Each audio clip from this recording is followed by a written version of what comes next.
Comrade Samuel Rwara Rwara uzebe malevora kuchora kwambiri Rwara ana ndi birthday nde that's why my audios isamaponya ako ndithu komanso anthu ambiri anapereka magift special azipani zina guys nkhani zonse zili mmenemu guys. Samuel Rwara, happy birthday. Yes, comrades, how are you? And good evening, good morning. Comrades, pepani nangoti sindankule zambiri pakanthawi masiku minawo kwana 4 if not 5. It's nothing. Munthu nena ndi birthday pa 11 January. The birthday imeneyi, most of the people amanipanga ananditumizira ma gift anali anthu oti ochoka mzipani zosiyana-siyana. So it was very difficult for me to get involved into too deep politics the way I do. Sometimes ndalezi timangopanga koma pamakhala nthawi zina mutima perekaso mwayi kapena ulemu kwa anthu omwe amafuna zabwino makamaka pa birthday kapena pa maliro.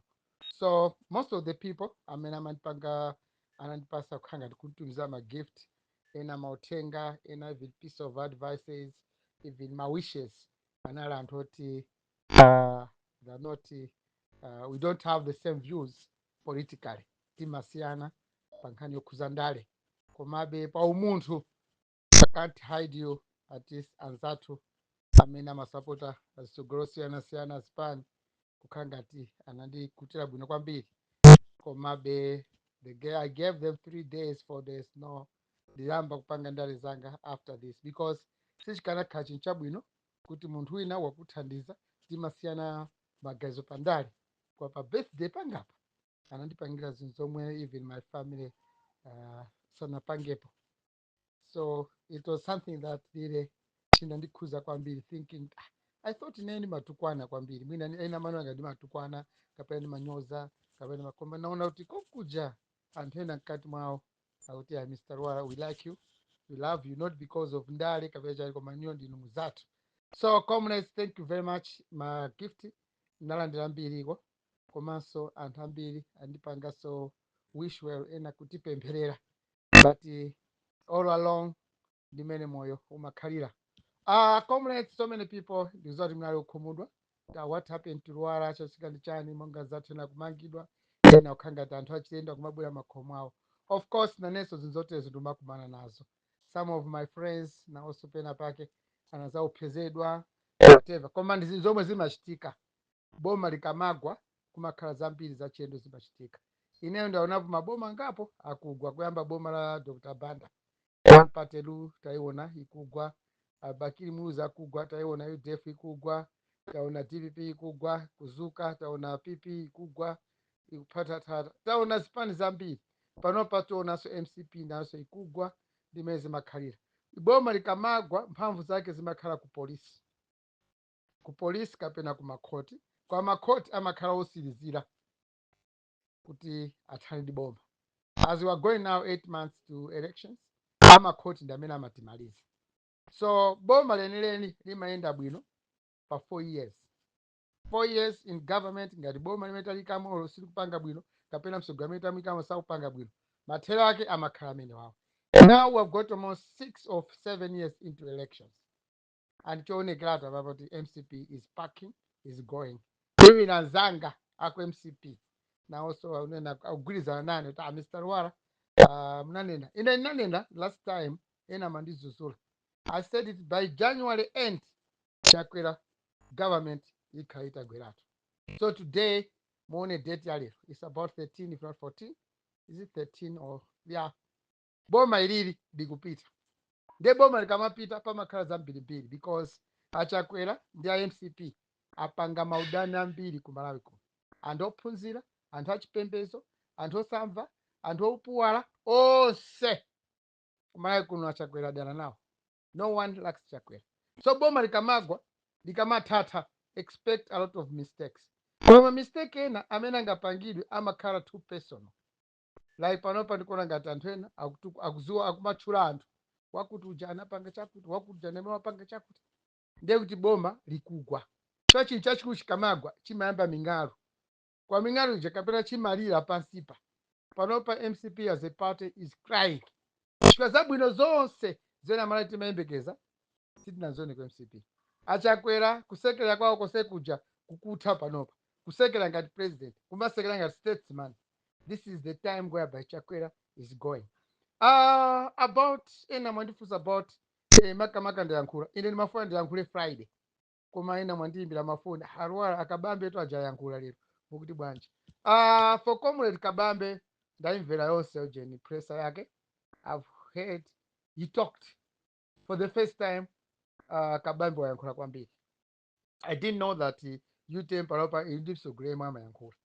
SKC amayankhula koma Kabambe naso obwe ndi style yake yoyankhula. I've just loved everything.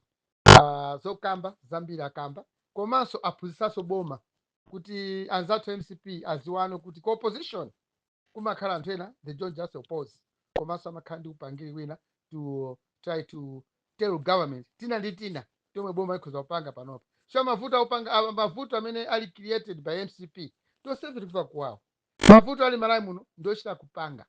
So boma lilonse limakhala ndi ma ministries responsible ochita kata moyo wathu. This, for example, Minister of Agriculture, Minister of Education, Minister of you can mention all the ministries. Ma ministers onse aboma amakhala kuti asamale moyo wa munthu, abwerese mtendere kuziko komanso abwerese chuma kuziko. Food security the number one. So what Kabambe has just said today, dakandi kunena, this Kabambe is a technocrat. Anaphunzira ku Malawi, anayamba ntchito yake ku Malawi konkuno ndi maudindo amene watchula pacha. There's no any other leader who can match with Kabambe panopa. Na amene wayankhula Kabambe lero palibe. Tikabweresa ndale pamene papa nkhanza yoyankhula Kabambe ndiyo tifesa Malawi pena pake ndife anthu okanika. Komabe inemene Kabambe wayankhula leroli, I don't think he has said much about politics. Politics atapangenda kuchipani kwa Kabambewo. How to sell the name of Kabambe. So Kabambe pale as president wa chipani cha UTM, a hopeful candidate wa 2025. Amalawi onse amchipani cha UTM, even isipani za MCP ndi zipani za zonse za opposition akona maso pa Kabambe. So makandidate ena amene afuna zamene pa 2025 taonerapo kale akalowa boma. I don't think angasinthe china chilichonse. Democratic Progressive Party DPP can't change anything. Ochenga kaenda anthu ochenjera chotani kapena anthu ankhanza chotani kapena anthu oziwa kubwezera DPP even itawa boma it will be same problem. Mmene anatisira muja ndimene atakhalira. So DPP kuli anthu okula mtima, ku DPP kuli anthu osamva za nzawo, ku DPP amangoona ndale samaona kufunikira kwa munthu woti anapita ku skulu kuti atenge chipani chicha. The president is well educated. Koma anthu ena aku DPP maphunziro awo anangolowa savage. So zimene tikuona DPP ayi tisiye kayapo. Komanso Kabambe anali ku DPP.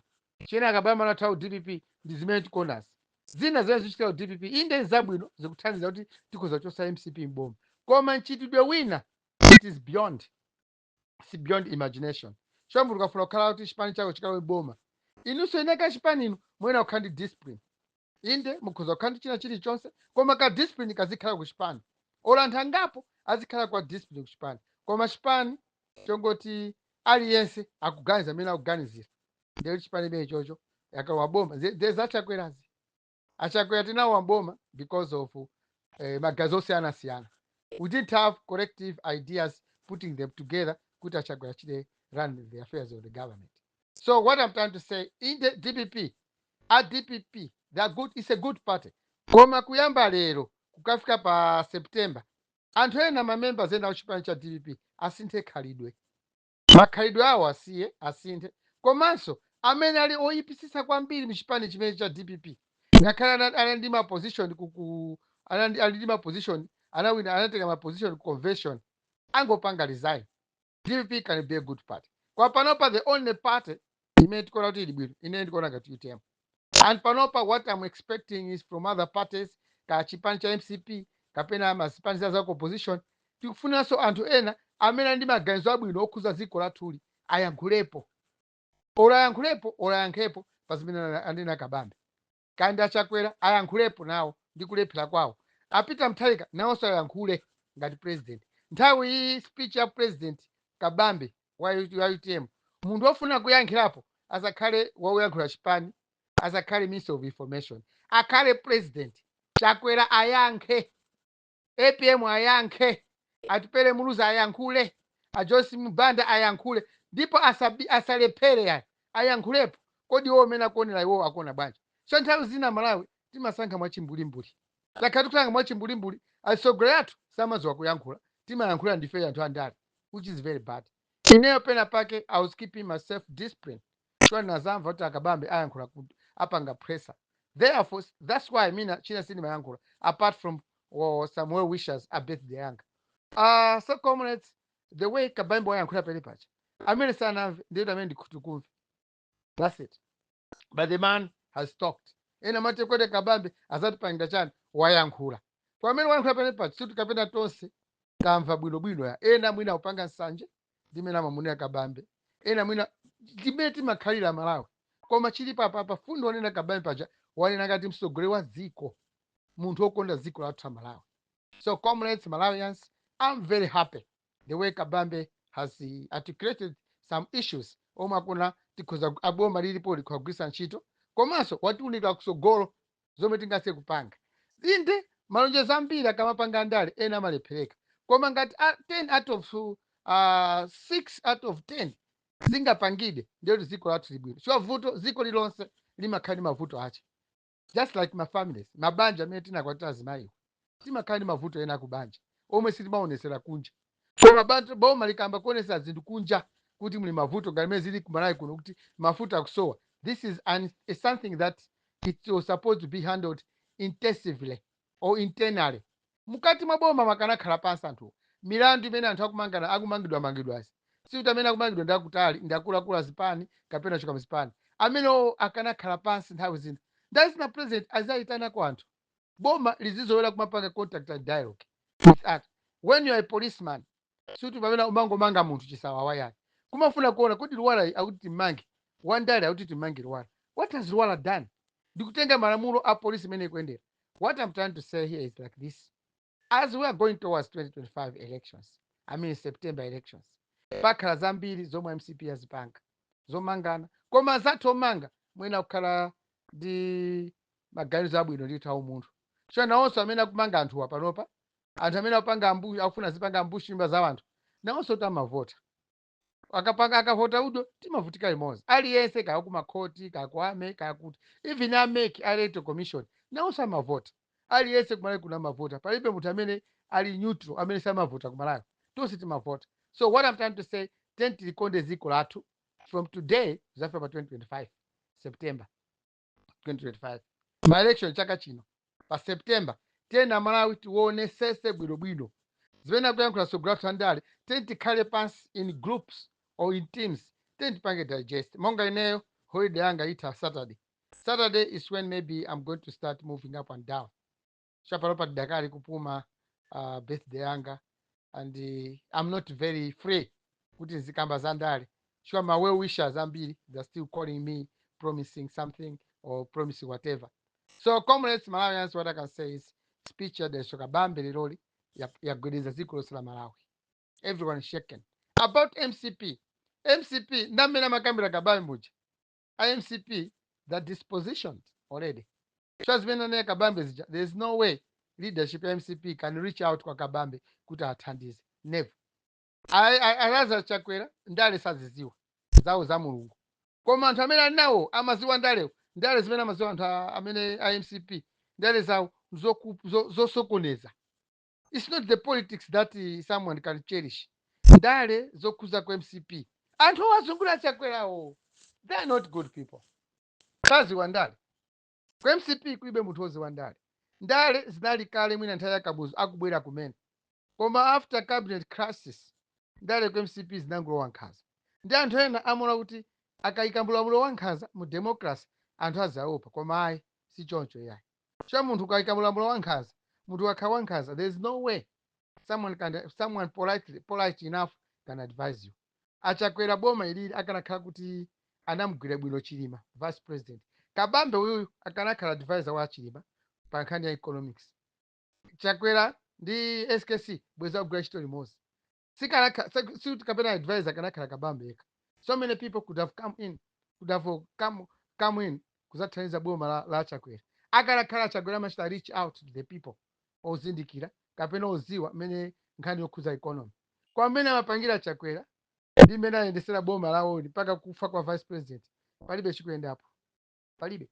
Achakwera aonesa kuti sangatithandize koma ndikanakhala naye Achakwera ndikanakhala, had it been if I were Achakwera ndikanampanga reach out to Kabambe kuti mwina pang'ono andipaseko nzeru chifukwa Kabambe aonesa nzeru zake zonse ngakhale sanamalize zonse koma wangu awunikira Achakwera zomwe zikupangisa Malawi tizivutika. That's it. So comrades, Malawians, this is what I can share with you. Komabe, I'm praying hard as pani enawo ako opposition alisogolani msamaha pembeze ngati mulungu ayi even ku UTM UTM Kabambe ni munthu wanzeru koma achipani cha UTM chonde musampembeze Kabambe president wanu the more mukamampembeza the more mukumseka mukumchosa maganizo ena otakhuza kuthandiza kwambiri kumalako. Anthu ambiri amene mkuona kulephera kuyendetsa bwino dziko lathu kuyamba 1994 kuzafika leroli anthu amene sakuyendetsa bwino dzikoli as president asogolera a dziko si chinatu ndi mas party members akuchipaniwo ndi amene amakhala ngati amasogolera mtsogoleri. Palibe mtsogoleri yemwe angatenge usogolero wa chipani kukhala munthu wogaza zoyipa payekha ayi. Even mukati muone APM is good but the people surrounding APM aku DPP amatenga mphamvu za president kuzisokoneza.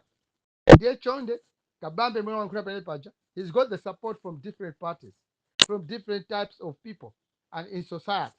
Chonde UTM musamango njadira tiye Kabambe president watu wanzeru kuposa uje iyayi president wanzeru amazaoneka kala waboma zichawanena zicha zapangike amene zilipo kwa panopa.